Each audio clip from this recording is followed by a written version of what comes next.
What's going on, world? This is your man Wood. This is another episode of the Pay Me No Mind show. Hey, happy opening week for football fans across the country. I hope your team won. Just finished wrapping up our first Monday night game of the week. It looks like Atlanta was able to defend the home field against Philadelphia's Eagles. Chip Kelly in the game, 26-24 is that final. Pretty good game. We're getting ready to see what version of Adrian Peterson shows up tonight to see what season 2 holds for Teddy H2O, Coach Mike Zimmer, out there in San Francisco. So we're getting ready to get into that. I'm going to keep this one really sports light because it's more of an entertainment only episode. I got a special guest. We're talking Empire tonight. But before we get into that, got a couple of current events, some announcements. As you know, I believe yesterday, Sixers great, 8th all-time leading scorer in NBA history, 6'10" center for 8 teams over his 20-year career. Moses Malone died, the chairman of the boards. I don't remember a whole lot of him, and I just was shocked today to find out that he really played as late as 1995. I did not realize that he was around that long. I think a new era of the NBA had came into play, and Moses kind of finished out his last 2 or 3 years unceremoniously. But he did average well over 20 points a game for his 20-year career. Won a championship in 1983 with the 76ers. A year after the Lakers took out Philadelphia 4-2, they signed old Moses, came back and swept the Lakers. And if you look at if you look back into the history, Philadelphia actually was one of those impressive wins because that's right in a span where it was either Boston and Los Angeles were handing the championship back and forth to one another. But like I said, the Sixers managed to sneak in early on in that run and snatch one. So it's good to see. And Philly's not really a smaller market, but they're not one of the premier NBA teams such as the Knicks. Just a tier below them probably. But the Knicks, the Lakers, and Boston pretty much run everything in the NBA. But he passed away yesterday. It looks like now it's been reported that it was from cardiovascular disease or cardiac arrest. He was only 60 years old. So want to send out our condolences for Moses Malone. Also yesterday, the U.S. Open concluded late last night. That's why I kind of lost track of it. But unfortunately, my man R-Fed was not able to take down Djokovic. And Djokovic went on to win his 3rd Grand Slam title of the year in Flushing Meadows, NYC. He took down R-Fed 6-4, 5-7, 6-4, 6-4. Federer played his heart out, man, and was trying to break his record with his tie, which is the record for championships at the U.S. Open that he currently has with Pete Sampras. He was not able to do it. The way that he ran through Stan Wawrinka, this is R-Fed, the way that he ran through him in the semifinals and then to play a tough match against Djokovic, that's unfortunate. But it's hard to hate on Djokovic because he is he's self-made. I respect his game a lot. He's come out of nowhere and he's doing his thing. He's a guy, he brings a lot of energy to the game. And it's all in good fun. He's not a disrespectful guy, not ruffling any feathers or anything. He just plays hard, and he's the premier player right now. You hope that Federer at 34, if he had ran into anybody else, he probably would have been raising that trophy. But unfortunately, like I said, he fell a little short. There's nothing to hang his head over. I mean, you just run into a guy that kind of has his number at this point. So moving on from that, college football was pretty great this week. Michigan State defended his home turf and took down Oregon Ducks.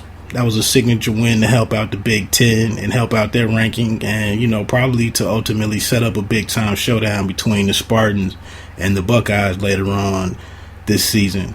The Buckeyes actually won 38-0 against the Rainbow Warriors, who donned some throwback unis for the game in Columbus. I bring up the Big Ten because actually we had one of the big first slip-ups in the collegiate season with the 18th ranked, I believe, Arkansas Razorbacks. Coach Bielema had to stick his foot in his mouth, and they actually let the Toledo Rockets, about 3 hours north of here in Dayton, from the MAC. The Toledo Rockets went down there to vaunted SEC country and actually took down Brett Bielema's Razorbacks 16-12, in their backyard. So, he's probably looking like an ass this week. But, that's what happens.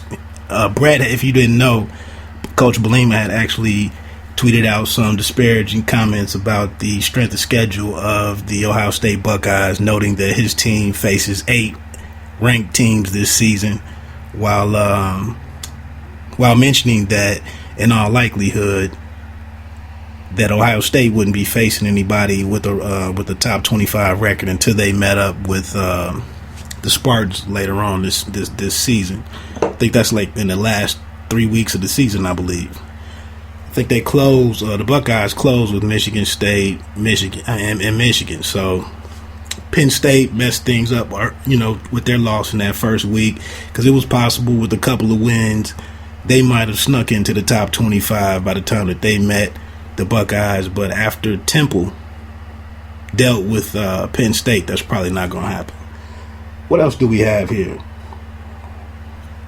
The Best Man opened to almost $27 million, took in first place at the box office over the weekend. That's a pretty big deal. I won't get into that too much. Me and my guests actually talk about that. So I believe I hit on everything. Oh, Floyd won fight number 49 in pretty dominating fashion against Andre Berto. And I just want to send a shout out and an apology out to my man Big Cuz. You can find him on Twitter at NoBoutBoxing. I actually tried to do a live show, my first live show on here with him Saturday, and had some technical difficulties, and I didn't want to embarrass that brother, but some people did click on the link and check the show out and heard me foolishly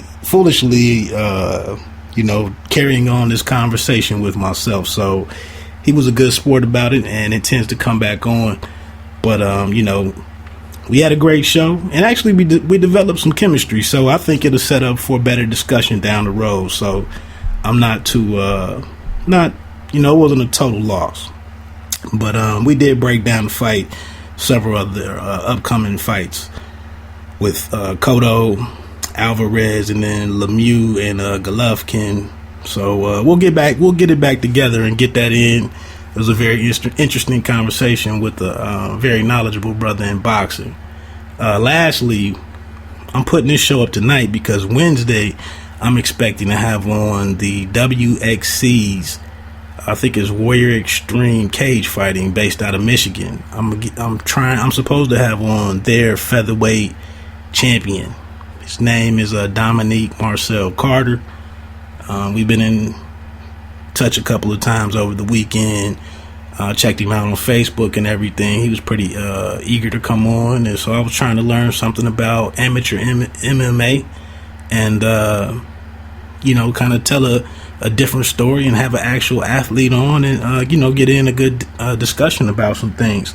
I believe this win right here has put him in place to begin fighting professionally as soon as possible.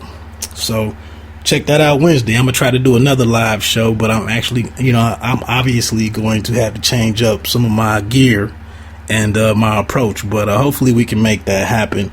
If not, I'll record it and post it up. But without further ado, next week, the return of the ratings monster, Empire on Fox, Lee Daniels, it's back. I'm also going to try to get up I got another guest coming on to talk Scandal, which is a show that I don't check out. But I'm going to take this quick commercial break, and then we'll come back with Miss Jasmine Dokes.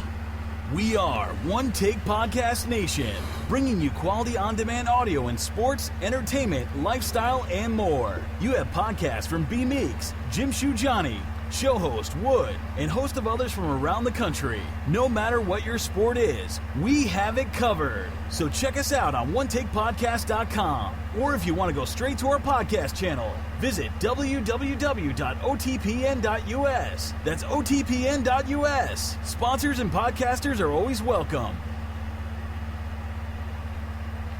Right now, I want to welcome a very special guest to the show. Her name is Jasmine Dokes. You can find her on Twitter at @JDokes, Doakes. It is Dokes, right? Yes, that's exactly it. Okay. Thanks. This is very special for me. You're the first female that I've had on the show, so I'm honored to get a different perspective on things. And I'm interested to learn something that I may or may not know about today's topic, which is Empire on Fox. I'm sure unless you've been hiding out for the last year, I'm pretty sure you're familiar with Terrence Howard and Taraji P. Henson's the mega hit for Fox. So how you doing today, Jasmine? Good, and thanks for having me. No problem. I know it was a bit of it's probably a weird request coming in today. Do you want to be on my show? And, then cut it down to like, well, can you be on in like 30 or 40 minutes? So I really appreciate your time. Oh, no problem. I love Empire, so I could talk about it. Right. And I don't know how you know Charlie or the lady from _ but I invited her to come on and she passed me along to you. Okay. And so I asked her a couple of more times, and then today I figured out that I probably should just run with J. Dokes. Yeah. Okay. So we'll get into that really quickly, but just for a little bit of current event chatter, were you able to see Serena's match today? I didn't get to see it all today, but I kind of caught a little glimpses of it on ESPN, and then saw on Twitter that she lost, and so that was unfortunate, but she's really done tremendous, so kudos to her. She's the baddest in the game. I don't care if she lost or whatever, but yeah, she's definitely the baddest out here. So right, I thought she handled it really well. I mean, I know it was unbelievably frustrating for her and such a disappointment, but it would be an unseeded, lower ranked player that's not supposed to be there, that's trying to make the most of their moment in the spotlight. And, Italy's Roberta Vinci was just able to play spoiler today. Definitely, yeah. So I think she'll be back. I don't think anybody will really close the gap on her, next year. I agree. I don't think so either. Unless Venus can put it together. She may. I think that match was really good, Even though she's a lot smaller, not as got the illness or whatever, she still did really good. Okay. I was following you on Twitter earlier, some of your tweets. Went back and stalked you a little bit and saw that you actually checked out today's new movie. I'm surprised my wife didn't text me today about that being our date night for this weekend, but you actually went and saw The Perfect Guy already. Yes, it was great, and it was a really good crowd out for the 1:00 showing, so hopefully that'll pull in big numbers this weekend. So we have our critics in the world. Sometimes I tend to be one here on Pay Me No Mind, but I try not to tear too many things down or too many people down. One thing that quickly jumped out to me was some people or some critics referred to it as a Fatal Attraction retread. Do you think that generalization is fair? It might be. I think it's better than Fatal Attraction, to be honest. It was so good. It was sexy.